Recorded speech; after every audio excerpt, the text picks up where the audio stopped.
Szanowni Państwo, partnerem tego odcinka jest firma Blue Horizon, która zajmuje się czarterem jachtów w przeróżnych, zawsze przepięknych morskich miejscach świata. Tego firma, z którą płyniemy już po raz trzeci. Tym razem naszym przeznaczeniem są Wyspy Liparyjskie. Oglądajcie zatem.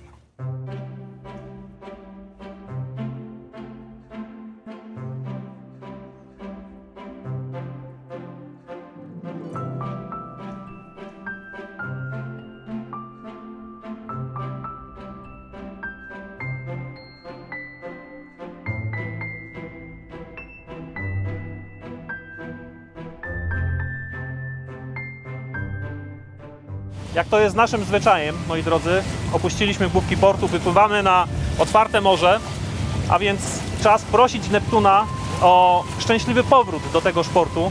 A więc prosimy Cię, Neptunie, o dobry wiatr, dobrą pogodę. Prosimy Cię o to, aby załoga dała radę, abyśmy z uśmiechami i pełni fajnych wspomnień wrócili z powrotem do mariny. Ilne tu, no bądź dla nas dobry. No właśnie, tego się obawiałem, ale to dla Neptuna. A kto przy sterach? Nikt. Nikt, wracam.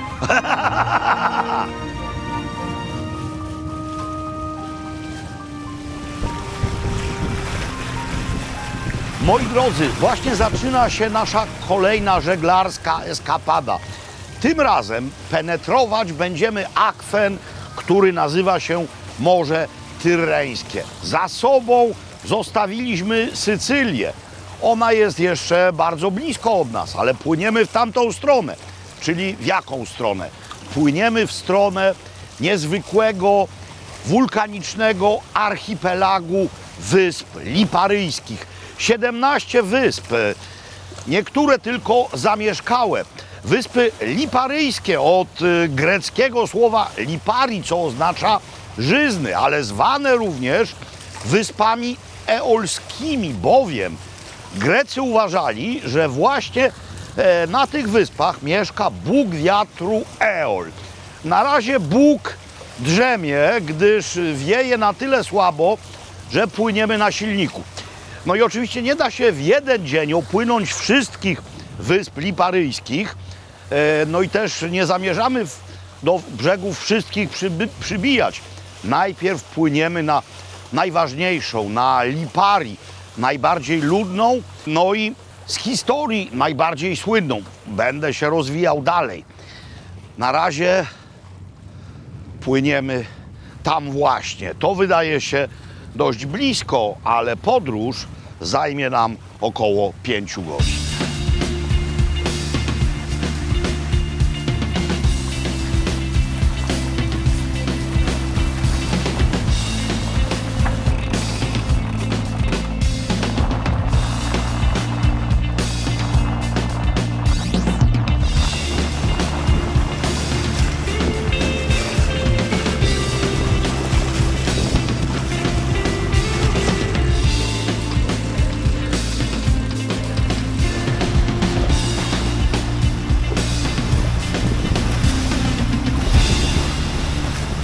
Już trzeci raz płyniemy z dzielną ekipą z Blue Horizon, tym razem reprezentowaną wyłącznie przez Kamilę i Roberta. No więc gdzie Maciek, gdzie Teresa?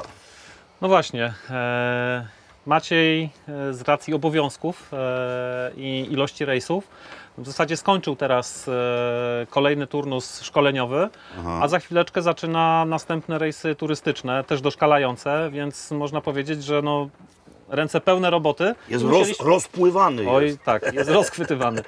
Byliśmy razem najpierw w Dalmacji, potem pływaliśmy po wyspach Morza Jońskiego w Grecji. Teraz jesteśmy tutaj. Ja po raz pierwszy, my po raz pierwszy, ale wy nie po raz pierwszy. Który to wasz rejs po tych okolicach? Mój trzeci, Roberta chyba czwarty. Tak, ja jestem czwarty raz właśnie w tych okolicach. Lubisz ten akwen? Uwielbiam go. Uwielbiam. Za co?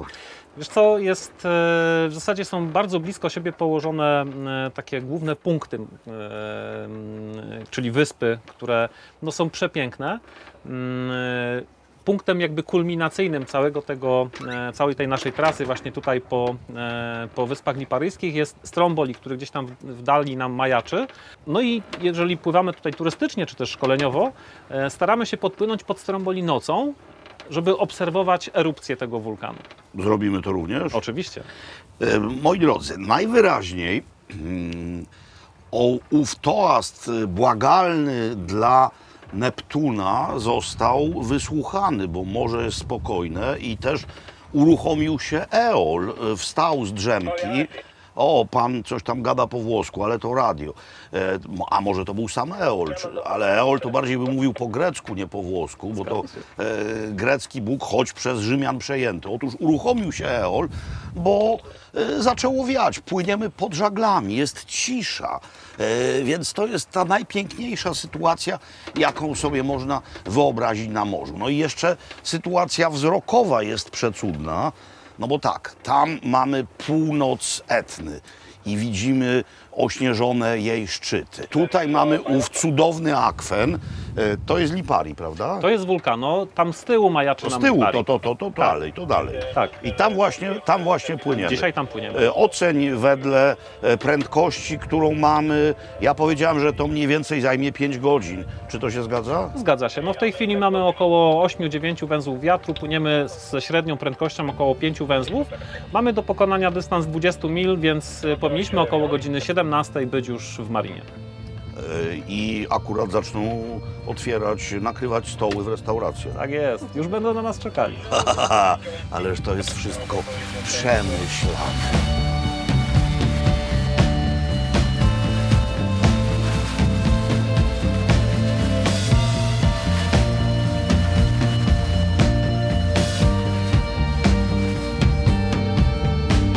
Wedle naszych przewidywań można by regulować zegarki, a nawet jesteśmy nieco przed czasem.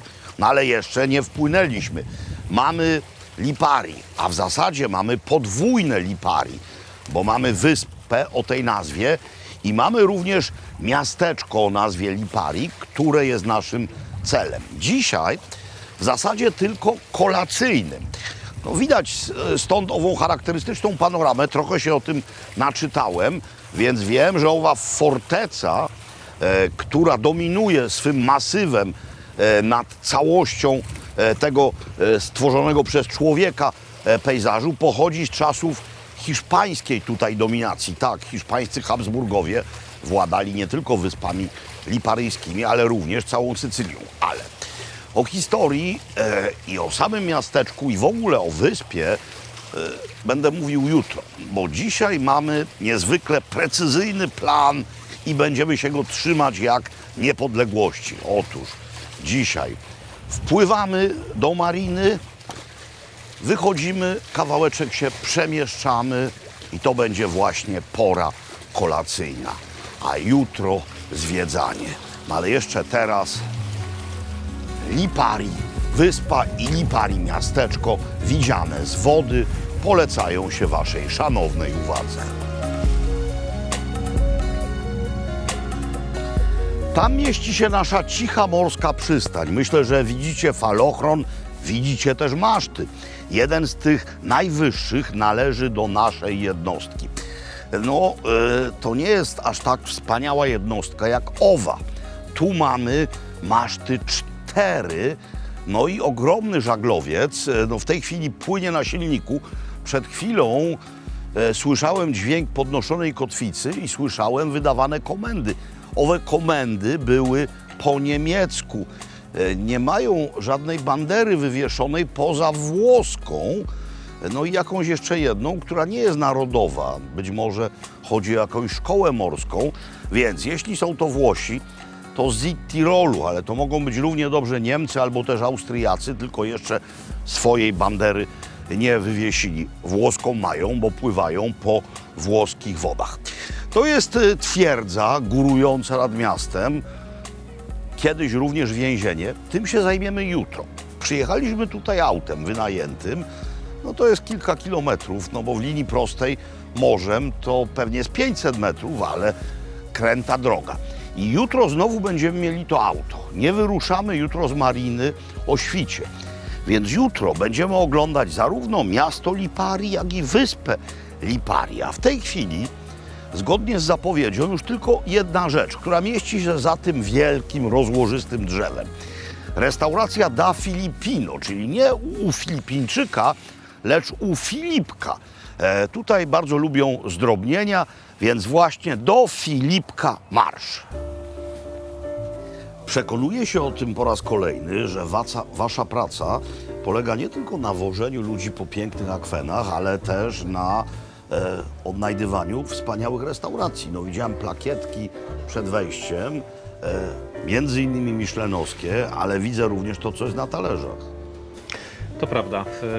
Zależy nam na tym, żeby pokazywać akwen, po którym żeglujemy, nie tylko od strony wody, ale też od strony kuchni, kulinarii, bo tak najlepiej poznajemy dany region, tak najlepiej poznajemy kulturę, no i ludzi, którzy tutaj mieszkają. No, święte słowa oczywiście. Słowo jacht brzmi dla wielu niezwykle groźnie w tym sensie, że ludzie sobie wyobrażają, że żeby móc wejść na jacht, trzeba jacht kupić.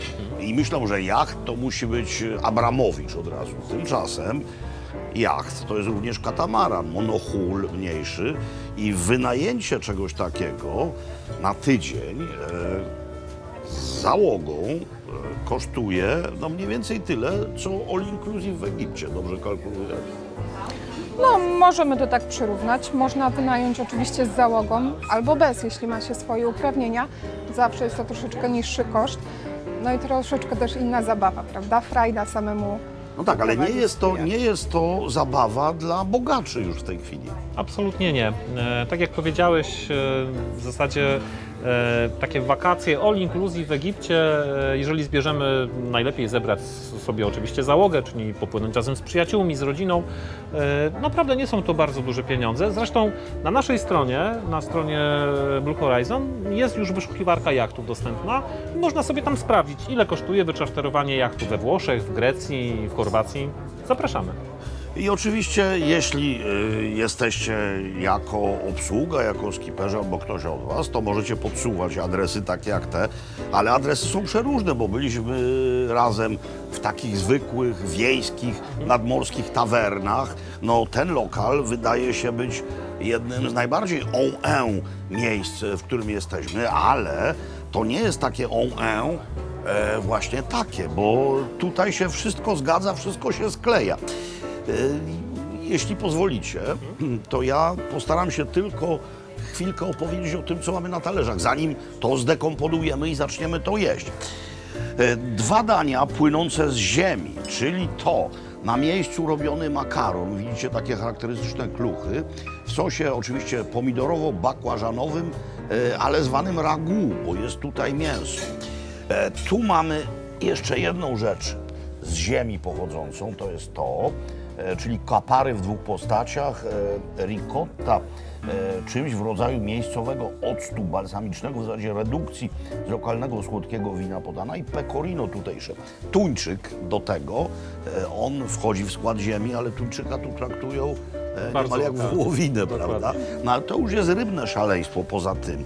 Nie będę precyzyjnie o wszystkim opowiadał. Tu miecznik, tutaj tuńczyk w sosie pomidorowym, tutaj przedziwne krewetki. Ja tego jeszcze nigdy nie jadłem. To są jakieś lokalne rzeczy. Tak, prawda? to są lokalne krewetki łowione tu nieopodal. No jedliście już je? No przyznam się szczerze, że nie. Też będę jadł je pierwszy raz. Je się podobno je w całości. Tak mówią. Razem z chitynką. Czy jestem pierwszy? Aha, ale dobre. Dobra, to jest ravioli nadziewane granikiem, ryba taka. To jest risotto Nero di Seppia i do tego lokalna ricotta. Czy po rejsach wracacie chudsi czy grubsi? No, ciężko jakby tutaj do tego się przyznać. No, wracamy może tacy sami. Bądźcie szczerzy. A, tacy sami, no dobrze. Zadowoleni z nowych smaków. I to jest najważniejsza forma rekreacji i wypoczynku. Mamy jeszcze malwazję, która właśnie stąd, ten szczep, stąd z wysp liparyjskich się wywodzi. Mamy po prostu wszystko, co trzeba. No to co? Bo niektóre z tych rzeczy są ciepłe jeszcze. na przykład ravioli. Ravioli. Atakujemy? Atakujemy. Moi drodzy, bez jednostki pływającej byśmy tutaj po prostu nigdy nie trafili. Dzięki Wam za ten adres i za wiele, wiele, wiele innych.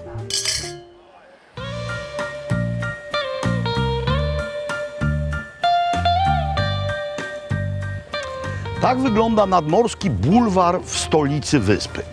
Ilu ona liczy mieszkańców i czym się zajmują? Kiedyś było to 20 000 ludzi, dzisiaj jest 10. Od czasów starożytnych eksportowano stąd aun, siarkę, no i pumeks. Ten pumeks odgrywał bardzo ważną rolę w gospodarce wyspy jeszcze do niedawna. Aż za ważną, można powiedzieć, no bo pumeks to nie tylko materiał do wycierania sobie przesuszonych pięt. Używa się go również do polerowania szkieł optycznych, a najwięcej tego idzie w produkcji jeansów, tak zwanych stone wash. No i zaczęto robić materiału jeansowego tyle, że miejscowi ekolodzy powiedzieli: słuchajcie, no nie możemy aż tyle pumeksu do Stanów wysyłać, gdyż zjadamy naszą wyspę. Wyspa jest w dużej części zrobiona przez naturę z pumeksu. No i zaprzestano eksportu pumeksu. Ale zaczęły się dochody z turystyki. Kiedy niemal połowa mieszkańców wyspy wyjechała za chlebem albo na kontynent, albo w ogóle na inny kontynent, na przykład do Stanów, no pozostały po nich mieszkania. I teraz te mieszkania są apartamentami. 10 000 ludzi na całej wyspie. Ale w sezonie, we Włoszech to sierpień, może tutaj przyjechać 100 000 gości. Hoteli prawie nie ma, kemping jest jeden, ale są miejsca, które wyremontowano i służą na wynajem. Z tego dzisiaj głównie mieszkańcy żyją. I jest to turystyka w pewnym sensie zrównoważona, bo jak się nie stawia hoteli, to nie można przyjąć większej liczby gości niż pomieszczą te antyczne bardzo często mury. Wielka skała wznosząca się nad miastem była zamieszkała przez ludzi od zarania ich dziejów. Z czasem zaczęto tutaj wznosić warownie. Pierwsi zrobili to starożytni Grecy. Również wznieśli Akropol.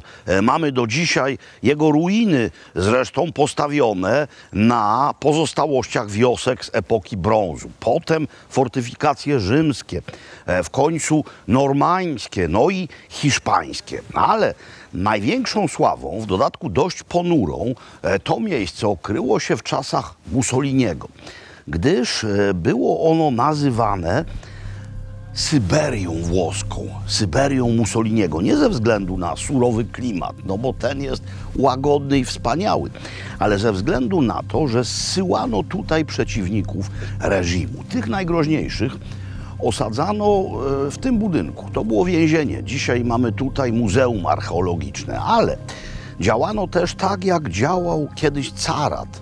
Czyli zsyłano więźniów, tak jak na Syberię, tutaj, pozwalano im się osiedlać z rodzinami, no ale ponieważ jest to wyspa, najbardziej oddalona od Włoch, włoska wyspa, więc nie mogli stąd wyjeżdżać. Bez wątpienia najsłynniejszym miejscowym więźniem był Curcio Malaparte, wspaniały pisarz. Jeśli nie czytaliście Kaput albo Skóry, to macie trochę do nadrobienia. Malaparte był synem Niemca oraz Włoszki. Jego prawdziwe nazwisko to Kurt Erich Suchert. Malaparte przyjął taki pseudonim, przekształcając słowo Bonaparte. Był w czasach międzywojennych dyplomatą w Polsce. Bardzo lubił polską kulturę. Znał wielu Polaków, głównie ze sfer arystokratycznych. I w Kaput opisuje bestialstwo hitlerowców i daje dowody sympatii do Polaków i ich kultury. Wspaniała książka, nie tylko o Polsce. Opis Himmlera nagiego w fińskiej saunie jest jedyny w swoim rodzaju. Był Malaparte na początku faszystą, ale potem, jak napisał książkę Technika zamachu stanu, albo też Zamach stanu, popadł w niełaskę i tutaj siedział. Zresztą Po wojnie postawił sobie willę na Capri, ale tak tęsknił za pięknem Lipari, że schody do tej willi kazał odwzorować na bazie schodów z miejscowego kościoła. Radzę wam nie lekceważyć barokowego kościoła stojącego obok muzeum. Wystarczy wejść do środka, skręcić w prawo, by znaleźć się w takim miejscu, przenieść się w czasie niezwykle. To jest normański klasztor, opactwo benedyktynów, wybudowane prawdopodobnie w roku 1138, wzniesione na rozkaz legendarnego władcy Sycylii, króla Rogera II, tego samego, który został uwieczniony przez Szymanowskiego i Iwaszkiewicza w słynnej operze Król Roger. Całkowicie zachowane romańsko-normańskie piękno. Klasztor benedyktynów wzorowany na słynnym opactwie w Cluny. Po prostu absolutne cudo. Anuncjata to zwiastowanie i to jest ów rzeczony kościół nad stolicą wyspy. No i te schody, które kazał sobie na Capri odwzorować Malaparte. Schody są przecudne i też bym takowe chciał mieć. Nie do kościoła, rzecz jasna, ale mówiąc szczerze, chyba wolałbym windę. Tak czy inaczej, Curcio to był naprawdę niekiepski gość.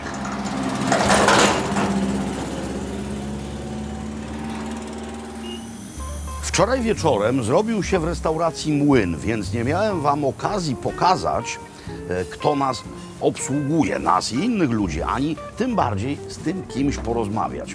A to jest doprawdy postać niezwykła. Spotkaliśmy się tylko raz w życiu wcześniej i ja tego pana pamiętam. Pan Paweł. Panie Pawle, cóż za naprawdę niezwykły zbieg okoliczności. Dla mnie jest to również niezwykłe. Widzieliśmy się w Kielcach. Jeden dzień. Kiedy to było? Dzień i to było 23 lata temu na otwarciu pewnej restauracji, gdzie nas pan zaszczycił swoją obecnością. Tak, 23 lata temu. To była dla mnie niezwykła przyjemność, bo po pierwsze pamiętam, co tam wtedy mi pan podawał. Naleśniki ze szpinakiem, beszamelem i serem, i z parmezanem, ale najważniejsze, jak pan to robił.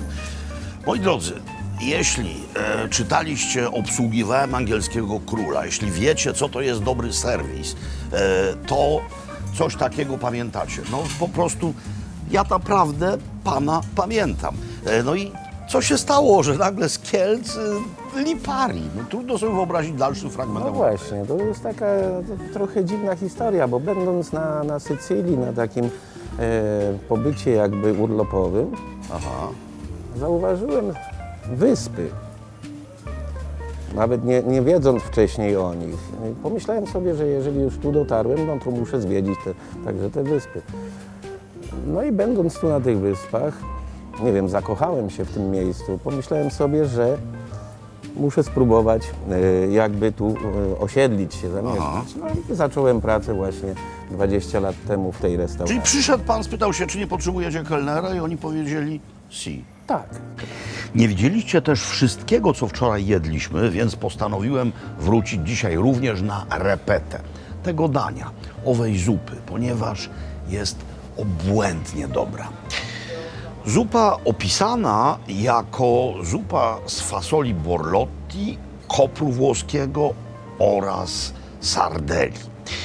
No i w zasadzie to są najważniejsze składniki, ale mamy tutaj tak, mamy wywar jarzynowy, mamy fasolę borlotti, mamy orzeszki piniowe, mamy finocchio salvatico, czyli dziki koper włoski, mamy w końcu odrobinę rodzynek, a w zasadzie podsuszonych winogron, które służą potem do wyrobu wina. No tak jak się robi amarone na przykład. Podsusza się grona na matach, by one większą koncentrację miały podczas wyciskania, by odparowała woda. Więc nie są to rodzynki jako takie służące do robienia słodkości, ale właśnie takie, które służą do wyciskania wina. No i dodatki, które są ważne. Ważne jest również, by z tymi dodatkami nie przesadzić, więc mamy papryczki pepperoncini, które są ostre bardzo, więc troszeczkę, żeby nie zamienić tego w potrawę tajską. No i mamy oliwę. Tutaj w zasadzie nawet desery bardzo często oliwą się na koniec polewa. O, robimy sobie coś takiego. Mamy grzanki, również skropione oliwą, no i mam kieliszek bardzo wytrawnego i niespecjalnie owocowego wina, żeby to pasowało do tej kompozycji. Wczoraj to już jadłem, więc wiem, co mnie czeka.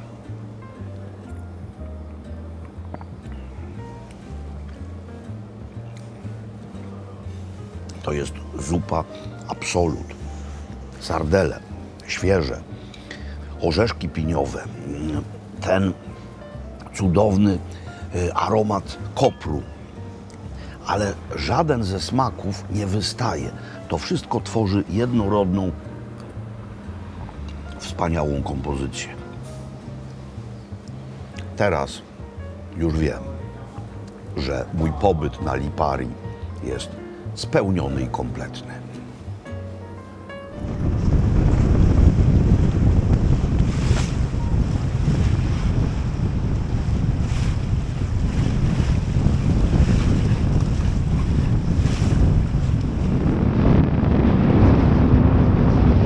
Weszliśmy nagle w szkwał i w strefę brzydkiej pogody, której nie pokazywały żadne, nawet dokładne żeglarskie prognozy. No ale cóż, jesteśmy po prostu na morzu i tak to bywa. Te niby tradycyjne role społeczne, niegdyś nam narzucone, nie mają na tej jednostce dzisiaj kompletnie żadnego zastosowania, bowiem ową jednostką dzisiaj dowodzi kobieta, pomaga jej mężczyzna, a jeszcze jeden mężczyzna właśnie spada do garów, by przygotować jedzenie dla załogi. No więc spadam, ale przy okazji się będę trzymał, bo nie chciałbym spaść tam.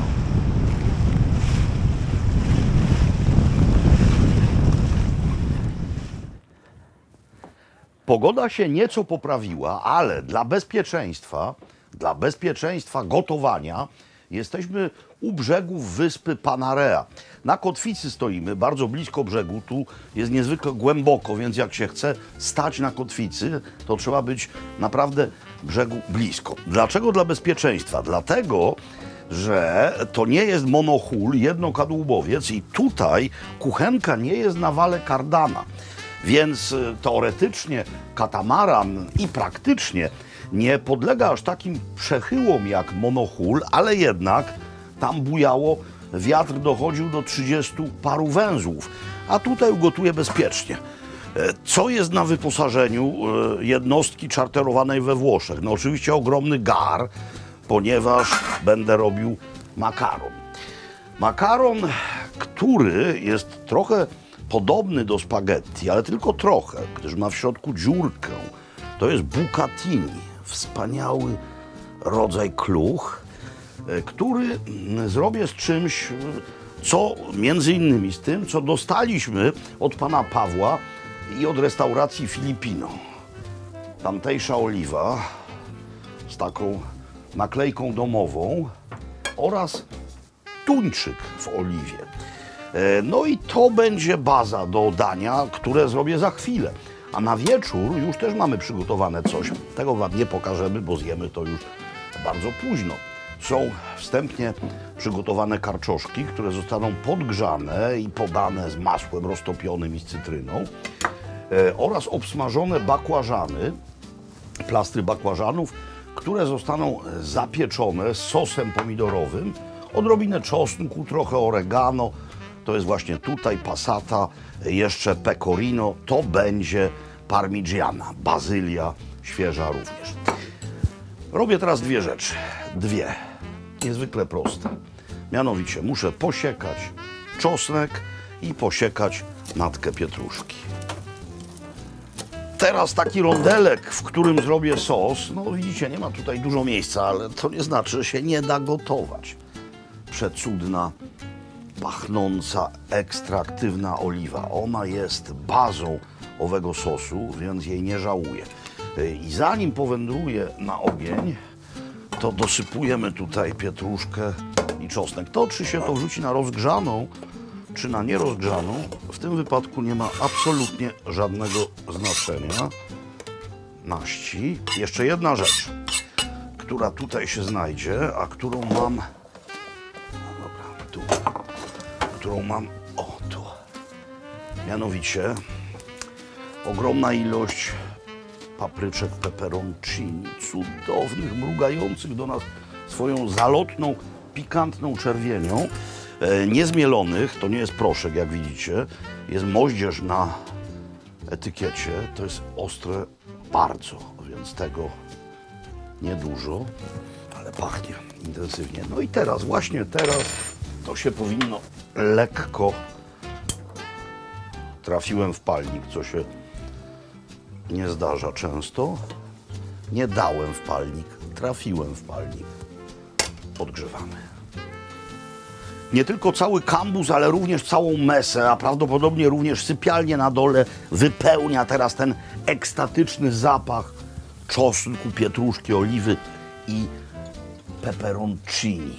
Trzeba zgasić ten płomień. Dobra? Miejscowe wino. Tu w zasadzie złych win nie ma. Czerwień, odrobinka. Słyszycie dźwięk?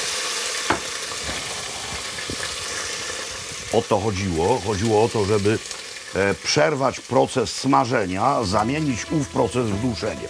I teraz tak. Mieliśmy taką butlę Passaty. Zużyliśmy większość do sosu do parmigiany, ale trochę nam zostało, więc teraz dodajemy resztę tutaj.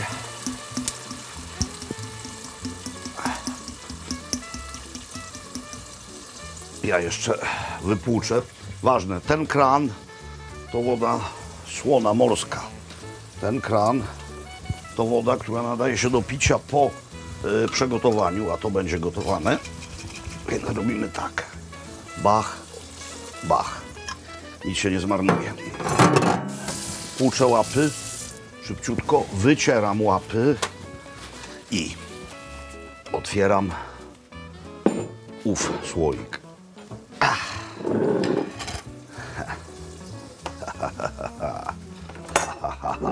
Brzuszki tuńczyka. Najlepsza rzecz, jaka może być.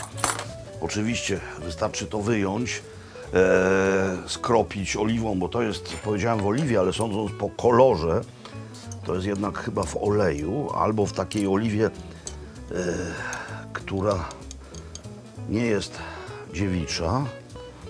To jest cudo samo w sobie, ale zamieni się, oczywiście nie wszystko, w doskonałą bazę do sosu. Wystarczy to trochę pokroić, bo to się i tak rozpadnie i zaraz w środku się znajdzie. Zatem tuńczyk wędruje do środka. Możecie oczywiście, przepraszam, użyć tuńczyka z puszki, takiego, jaki jest dostępny u nas w każdym sklepie. Jeśli chcecie, żeby to miało konsystencję takiej całkowitej pasty, w sensie miazgi, to możecie użyć po prostu tak zwanych tuna flakes, ale możecie też tuńczyka w kawałkach kupić z konserwy, ze słoika i pokroić go w kosteczkę. On się i tak trochę rozleci, ale wtedy jakąś formę zachowa. Mieszamy. I ostatnia rzecz, poza solą i ewentualnie pieprzem, która do środka powędruje, przedostatnia, to są pomidorki.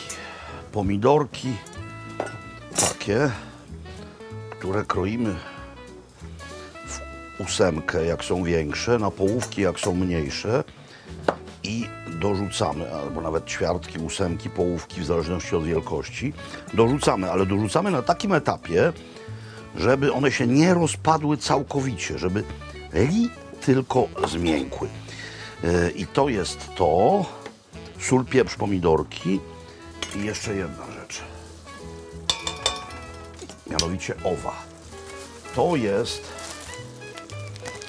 cudownie pachnące sycylijskie oregano. Nie tylko w Grecji mają zachwycające oregano, mają również tutaj. Zresztą to była Grecja antyczna przez bardzo długi czas. Nie wolno przegiąć.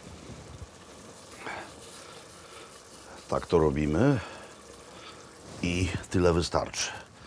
To wkładam pieczołowicie, to się znajdzie w mojej walizce, zapakuję szczelnie, jak będę wracał.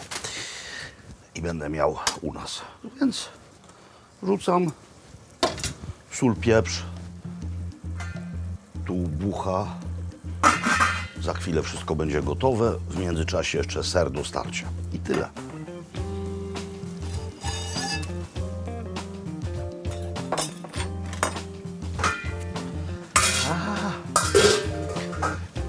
Gar jest przepotężny. Za chwilę, jak gluten znajdzie się w wodzie, jak makaron puści, to odrobinę sos podleję wodą spod makaronu. I to w zasadzie cała filozofia. Trzeba jeszcze koniecznie sprawdzić stopień słoności wody. Brakuje nieco. Nieco. I to tyle. Zaraz pokażę wam gotowe danie.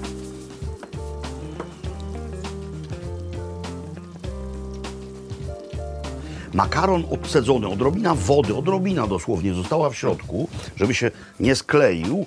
Dodaję jeszcze odrobinę oliwy i sos, który jest również z odrobiną tej wody spod gotowania. I teraz to trzeba wszystko wymieszać, precyzyjnie wszystko wyłowić, bo tu na dnie garnka są najlepsze smaki.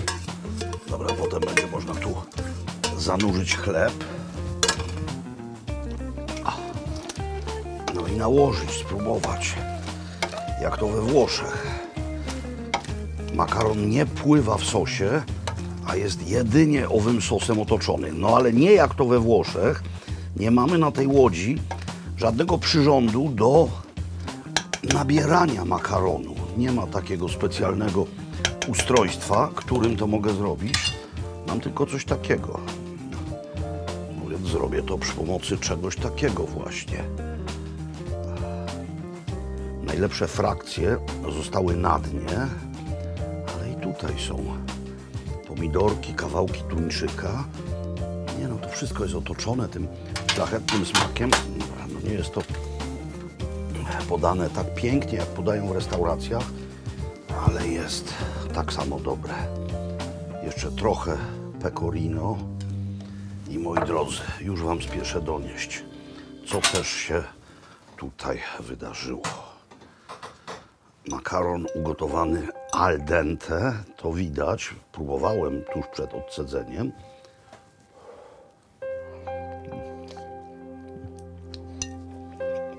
Perfetto.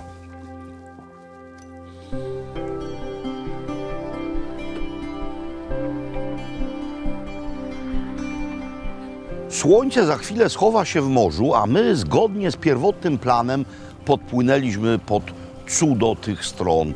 I jeden z cudów świata, mówiąc otwarcie. To jest mianowicie Stromboli. Wyspa, ale zarazem wulkan. Wulkan, który codziennie pluje lawą. Wyspa zamieszkała, ale zamieszkała tylko w jednej części. Tutaj, gdzie lawa spływa do morza, oczywiście nikt nie mieszka, ale również jest tutaj strefa wyjęta z żeglugi. Tam nie wolno pływać, nie wolno się do tej wyspy zbliżać. Przybyliśmy tutaj niemal o zmierzchu, on za chwilę zapadnie specjalnie, bowiem za chwilę zobaczycie wspaniałe teatrum, które w dodatku nie jest dziełem człowieka, tylko natury.